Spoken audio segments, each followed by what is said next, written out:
வணக்கம். இன்னைக்கு இந்த வீடியோல வேலன்ஸ் எலக்ட்ரான்ஸ் அப்படின்னா என்ன அப்படின்னு நம்ம பார்க்க போறோம். இந்த வேலன்ஸ் எலக்ட்ரான்ஸை பத்தி தெரிஞ்சுக்கிறதுக்கு முன்னாடி நமக்கு பேசிக் கான்செப்ட் தெரிஞ்சிருக்கணும். அதாவது ஒரு ஆட்டம்ல வந்து எலக்ட்ரான்ஸ் வந்து எப்படி அரேஞ்ச் ஆயிருக்கும், ஷெல்னா என்ன, ஆர்பிட்னா என்ன, இதை பத்தி நம்ம முதல்ல தெரிஞ்சுக்குவோம். உடனே வந்து செல்ஸ், ஆர்பிட்ஸ் அண்ட் ஆர்பிட்டல்ஸ் இதை பத்தி வீடியோஸ் வந்து ஏற்கனவே அப்லோட் பண்ணிருக்கேன்.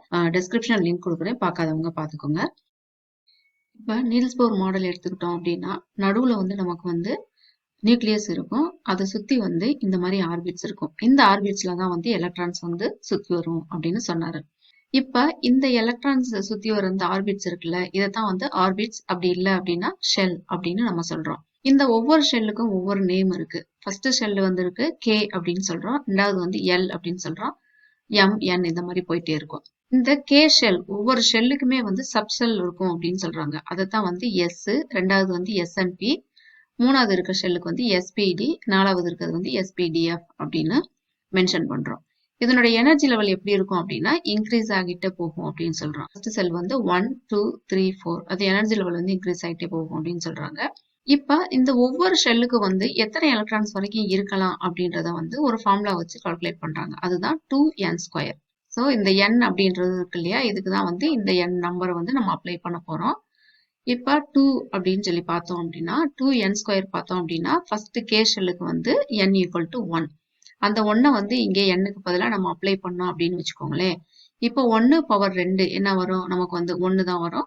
2ஓட மல்டிப்ளை பண்ணோம் அப்படின்னா நமக்கு வந்து 2 வரும். அதே மாதிரி அப்ளை பண்ணீங்கன்னா ரெண்டாவது எல் ஷெல் இருக்கு இல்லையா, அதுக்கு வந்து 8 வரும். மூணாவது வந்து இருக்க எம் ஷெல்லுக்கு வந்து 18 வரும். நாலாவது ஷெல்லுக்கு வந்து 32 வரும். ஸோ இதுதான் வந்து எலக்ட்ரான்ஸ் வந்து எவ்வளவு இருக்கு அப்படின்னு நம்ம கால்குலேட் பண்றது. ஃபர்ஸ்ட் ஷெல்ல வந்து 2 எலக்ட்ரான்ஸ் வரைக்கும் இருக்கும், ரெண்டாவது ஷெல்ல வந்து 8 எலக்ட்ரான்ஸ் வரைக்கும் இருக்கும், மூணாவது செல்ல வந்து கிட்டத்தட்ட 18 எலக்ட்ரான்ஸ் வரைக்கும் இருக்கும், நாலாவது செல்ல வந்து 32 எலக்ட்ரான்ஸ் வரைக்கும் இருக்கும். இப்ப வேலன்ஸ் எலக்ட்ரான் அப்படின்னா என்னன்னு நம்ம பார்க்கலாம். இப்ப சென்டர்ல வந்து நமக்கு வந்து நியூக்ளியஸ் இருக்கும். First orbit, second orbit. First ஆர்பிட்ல வந்து 2 எலக்ட்ரான்ஸ் இருக்கணும், செகண்ட் ஆர்பிட்ல வந்து 8 எலக்ட்ரான்ஸ் இருக்கணும். ஸோ இந்த மாதிரி இருந்தாதான் ஒரு ஆட்டம் வந்து ஸ்டேபிளா இருக்கும். ஸோ இப்ப தேர்ட் ஷெல் இருக்குன்னு வச்சுக்கோங்க. இதுல வந்து 18 எலக்ட்ரான்ஸ் வரைக்கும் இருக்கலாம், குறைஞ்சது 8 எலக்ட்ரான்ஸ் இருக்கணும். அப்பதான் வந்து இந்த ஆட்டம் வந்து ஸ்டேபிளா இருக்கும். அப்படி இல்லை 8 எலக்ட்ரான்ஸ் இல்ல, ஒரு 3 எலக்ட்ரான்ஸ் தான் இருக்கு அப்படின்னா இதை இன்னொரு ஆட்டம்க்கு கொடுத்துட்டு ஸ்டேபிளா ஆயிக்கணும். அப்படி இல்ல இது வந்து 7 எலக்ட்ரான்ஸ் இருக்கு, இப்போ ஒரு எலக்ட்ரான்ஸ் வேணும் அப்படின்னா ஒரு எலக்ட்ரான்ஸ் வந்து இன்னொரு ஆட்டம்கிட்ட வந்து வாங்கிட்டு இது வந்து ஸ்டேபிளா இருக்கணும். ஆக மொத்தம் இந்த ஷெல் இருக்கு இல்லையா, இதுல வந்து 8 எலக்ட்ரான்ஸ் ஆகி இது வந்து ஸ்டேபிளா இருக்கும். இதைத்தான் வந்து ஆக்டட் ரூல் அப்படின்னு சொல்றாங்க. சோ ஆக்டகன் அப்படின்னு நம்ம மேத்ல படிச்சிருப்போம் இல்லையா, 8 சைடு இருக்காது. சோ ஆக்டட் அப்படின்னா லத்தீன்ல 8 அப்படின்னு அர்த்தம். இந்த கடைசியா இருக்க அவுட்டர் மோஸ்ட் ஷெல்ல வந்து 8 எலக்ட்ரான்ஸ் இல்ல அப்படின்னா என்ன அப்படின்னா அதைத்தான் நம்ம வந்து வேலன்ஸ் எலக்ட்ரான் அப்படின்னு நம்ம சொல்றோம். அவுட்டர் மோஸ்ட் ஷெல் இருக்கு இல்லையா, அதைத்தான் வந்து நம்ம வேலன்ஸ் ஷெல் அப்படின்னு நம்ம சொல்றோம். இப்ப இந்த வேலன்ஸ் எலக்ட்ரான்ஸ்க்கு சில எக்ஸாம்பிள்ஸ் பார்ப்போம். இப்போ ஒரு லித்தியம் ஆட்டம் எடுத்துக்கிட்டோம் அப்படின்னா இதனுடைய அட்டாமிக் நம்பர் வந்து 3. அதுல வந்து மொத்தம் வந்து 3 எலக்ட்ரான்ஸ் வந்து இருக்கும். ஸோ ஃபர்ஸ்ட் ஆர்பிட்ல வந்து 2 எலக்ட்ரான்ஸ் வந்து ஃபில் ஆயிரும். இந்த மூணாவது இருக்க எலக்ட்ரான் வந்து ரெண்டாவது இருக்க ஷெல்ல வந்து ஃபில் ஆகும். ஸோ இதுல ஒரே ஒரு எலக்ட்ரான் தான் இருக்கு. இதுதான் வந்து வேலன்ஸ் எலக்ட்ரான் அப்படின்னு பார்த்தோம் நம்ம. இப்ப இதுல ஒரு எலக்ட்ரான் இல்ல 2 3 இருந்துச்சு அப்படின்னா இது என்ன பண்ணணும் அப்படின்னா இந்த எலக்ட்ரான்ஸை வந்து லூஸ் பண்ணிட்டு, அதாவது இன்னொருதுக்கு ஏதாவது ஒரு ஆட்டம்க்கு கொடுத்துட்டு இது வந்து ஸ்டேபிள் ஆகிக்கிறணும். 4 எலக்ட்ரான் இருந்தா ஷேர் பண்ணும். சப்போஸ் 5 6 7 இருந்துச்சு அப்படின்னா இன்னொரு ஆட்டம்ல இருந்து இது வந்து கெயின் பண்ணிட்டு ஸ்டேபிளா இருக்கணும். இதுல ஒரே ஒரு எலக்ட்ரான் இருக்கிறதுனால இதை வந்து லூஸ் பண்ணிட்டு, அதாவது இன்னொரு ஆட்டம்க்கு கொடுத்துட்டு இது வந்து ஸ்டேபிள் ஆகிக்கிறோம்.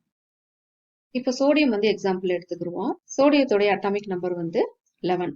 ஸோ அதுல இருக்க எலக்ட்ரான்ஸ் வந்து 11. ஃபர்ஸ்ட் ஆர்பிட் இருக்கு இல்லையா, அதுல 2 எலக்ட்ரான்ஸ் வந்து ஃபில் ஆயிரும். செகண்ட் ஆர்பிட்ல வந்து 8 எலக்ட்ரான்ஸ் ஃபில் ஆயிரும். டோட்டலா வந்து 10 எலக்ட்ரான்ஸ். இப்ப கடைசியா ஒரே ஒரு எலக்ட்ரான் வந்து தேர்ட் இருக்கு இல்லையா, இந்த ஆர்பிட்ல வந்து ஃபில் ஆகும். ஸோ இதுதான் வந்து வேலன்ஸ் எலக்ட்ரான். ஸோ இதுல ஒரே ஒரு எலக்ட்ரான் இருக்கிறதுனால இது வந்து லூஸ் பண்ணணும். அப்பதான் வந்து இது வந்து ஸ்டேபிளா இருக்க முடியும். இது வந்து இந்த சோடியத்துடைய electron configuration. S P DF அப்படின்றது வந்து இதனுடைய சப்ஷெல், செல்ஸ், சப்ஷெல்ஸ், ஆர்பிட்டல்ஸ். இதை பத்தி வீடியோஸ் அப்லோட் பண்ணியிருக்கேன், டிஸ்கிரிப்ஷன் லிங்க் கொடுக்குறேன், பார்க்காதவங்க பார்த்துக்கோங்க. ஃபர்ஸ்ட் ஆர்பிட்ல வந்து 2 எலக்ட்ரான்ஸ் இருக்கு இல்லையா, அதுக்கு தான் 1s2 அப்படின்னு எழுதியிருக்கேன். செகண்ட் ஆர்பிட்ல 8 எலக்ட்ரான்ஸ் இருக்கு, அதுக்கு வந்து எஸ்க்கு வந்து மொத்தம் 2 எலக்ட்ரான்ஸ் மட்டும்தான், 1s2. பிக்கு வந்து மேக்ஸிமம் வந்து 6 எலக்ட்ரான்ஸ், 2p6. அந்த 8 எலக்ட்ரான்ஸ் தான் 2ஆவும் 6ஆவும் பிரிச்சு எழுதியிருக்காங்க. இப்ப தேர்ட் ஷெல்ல வந்து ஒன்னே ஒண்ணுதான் இருக்கு 3s1. இதுதான் அந்த வேலன்ஸ் எலக்ட்ரான். இப்ப வேலன்ஸ் எலக்ட்ரான் பொறுத்தளவுல எஸ்ஐயும் பிஐயும் மட்டும் கன்சிடர் பண்ணா போதும். ஏன்னா டிக்கு வந்து 10 எலக்ட்ரான்ஸ் வரைக்கும் இருக்கணும். ஸோ டி வந்து நம்ம கன்சிடர் பண்ணணும் அவசியம் இல்லை. ஏன்னா வந்து 8 எலக்ட்ரான்ஸ் இருந்தாவே போதும் ஸ்டேபிளா இருக்கிறது. சோடியம் வந்து ஒரு எலக்ட்ரானை வந்து லூஸ் பண்ணணும் அப்படின்னு சொல்லி பார்த்தோம். ஸோ இந்த ஒயிட் இருக்கு இல்லையா, இது எதுக்காக போட்டிருக்கேன் அப்படின்னா 7 எம்டி ஸ்பேஸ். ஸோ இதுல ஒரே ஒரு எலக்ட்ரான் மட்டும்தான் இருக்கு, 7 எம்டி ஸ்பேஸ் இருக்கு. ஸோ ஒரு இதை வந்து லூஸ் பண்ணணும். குளோரின் வந்து இன்னொரு எக்ஸாம்பிள் எடுத்துக்கிட்டோம் அப்படின்னா இது வந்து அட்டாமிக் நம்பர் வந்து 17. மொத்தம் வந்து 17 எலக்ட்ரான்ஸ் இருக்கு. ஸோ ஃபர்ஸ்ட் ஆர்பிட்ல வந்து 2 எலக்ட்ரான்ஸ் 1s2. செகண்ட் ஆர்பிட்ல அதே மாதிரி 8 எலக்ட்ரான்ஸ் இருக்கு.